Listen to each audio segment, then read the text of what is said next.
তাম পৃথিবীর আনাচে কানাচে এই মুহূর্তে একটি জাতি সবচেয়ে বেশি নিগৃহীত, নির্যাতিত, জুলুমের চূড়ান্ত স্টিম রোলার যাদের বুকের উপর দিয়ে চলছে, সেই জাতির নাম কি? বুঝতে পারছেন না? কি নাম? মুসলমান। ফিলিস্তিনে এখনো ইসরায়েলি নেরাকুত্তাদের বোমা হামলা বন্ধ হয়ে যায়নি।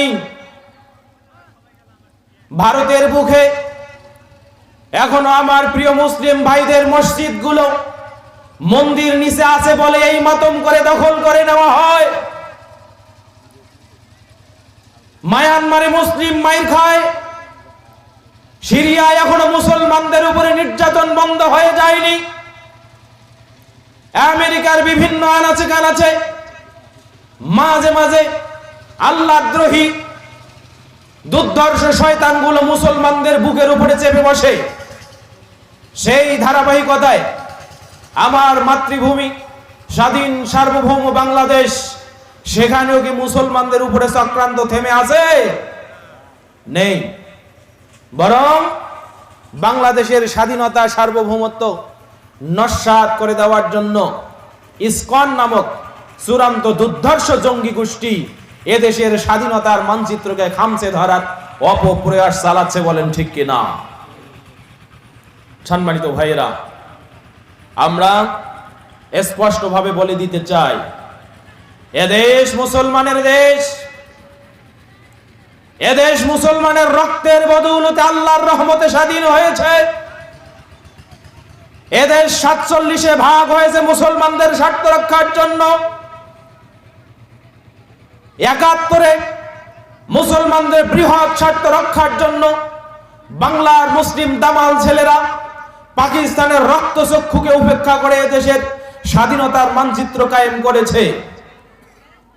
এরপরও আজ পর্যন্ত কেউ যদি কারো দাদা বাবুদের ঘাড়ে সওয়ার হয়ে, কারো রাতের কুমন্ত্রণায় বঞ্চিত হয়ে আমাদের দেশের স্বাধীনতা সার্বভৌমত্ব নিয়ে হলিগেলা খেলতে চায়, আমরা দৃঢ় পদে, দৃঢ় হস্তে, দৃঢ় কণ্ঠে ঘোষণা দিতে চাই, তোমাদের খেলা নস্যাৎ করার জন্য আমার বাংলার দামাল যুবকেরাই যথেষ্ট।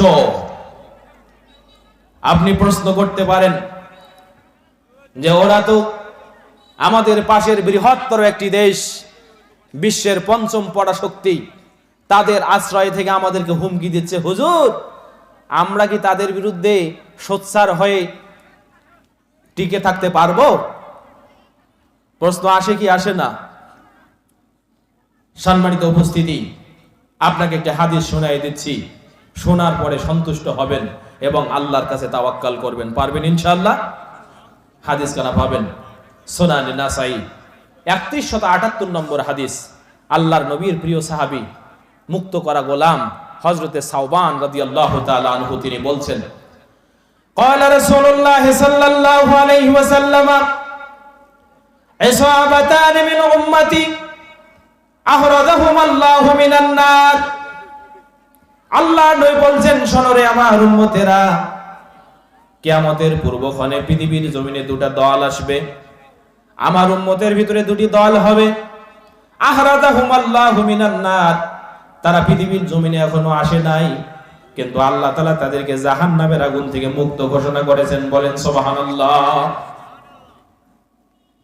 তারা এখনো পৃথিবীর জমিনে আসে নাই, কিন্তু আমি নবী বলছি আল্লাহ রাব্বুল আলামিন তাদেরকে জাহান্নামের আগুন থেকে মুক্ত ঘোষণা করেছেন। পরক্ষণে নবী আলাইহিস সালাতু ওয়াস সালাম বলেন, ইসাবাতুন তাকজুল হিন্দা, প্রথম যে দলটি হবে হিন্দের সাথে যুদ্ধ হবে। ওই যুদ্ধে যারা জীবন এবং মাল দিয়ে সংগ্রাম করবে, ওই দলটাকে আল্লাহ রাব্বুল আলামিন জান্নাতে দিয়ে দিবেন। বলেন সুবহানাল্লাহ। ভয় পাওয়ার কিছু নাই। আমার নবী বলছেন হতেই হবে। মুসলমানদের স্বার্থ যেখানে হানি হয়, মুসলমানদের চরিত্র যেখানে হননীত হয়, সেই জায়গায় যদি এই বিধর্মীদের নেংটিদের বিরুদ্ধে যারা আমাদের বাংলার স্বাধীনতা নিয়ে খেলা শুরু করেছে, ভালো করে বুঝবেন, তাদের বিরুদ্ধে যদি আপনারা সোচ্চার থাকতে পারেন, আমার নবীর ঘোষণা, আপনাকে আল্লাহ রাব্বুল আলামিন জাহান্নামের আগুন থেকে মুক্ত করে দেবে। ওয়া ইসাবাতুন তাকুনু মা ঈসা আলাইহিস সালাতু ওয়াস সালাম, আর আরেকটি দলকে আল্লাহ রাব্বুল আলামিন জাহান্নামের আগুন থেকে মুক্ত করে দেবেন, যে দলটি কিয়ামতের পূর্বক্ষণে হযরতে ঈসার সঙ্গী হবে। তাহলে বুঝতে পারলেন কয়টা দল জান্নাতি? কিয়ামতের পূর্বক্ষণে দুটা দল পৃথিবীর জমিনে আসবে, আল্লাহর নবী বলছেন তারা জান্নাতি যদি এই দুটা কাজ করে। এক, যেই মুহূর্তে মুসলমানদের সাথে নেংটি পরিহিতদের যুদ্ধ হবে, ওই যুদ্ধে যে মুসলমানেরা অংশগ্রহণ করবে তাদেরকে আল্লাহ জান্নাতে দেবেন। দুই, কিয়ামতের পূর্বক্ষণে ঈসা আলাইহিস সালামের সঙ্গী সাথী যারা হবে তাদেরকে আল্লাহ তাআলা জান্নাতে দিয়ে দেবেন। ওয়াজ কি শুনে এখানে থুইয়ে যাবেন নাকি নিয়ে যাবেন? বলেন কি করবেন? নিয়ে যাবেন ইনশাআল্লাহ।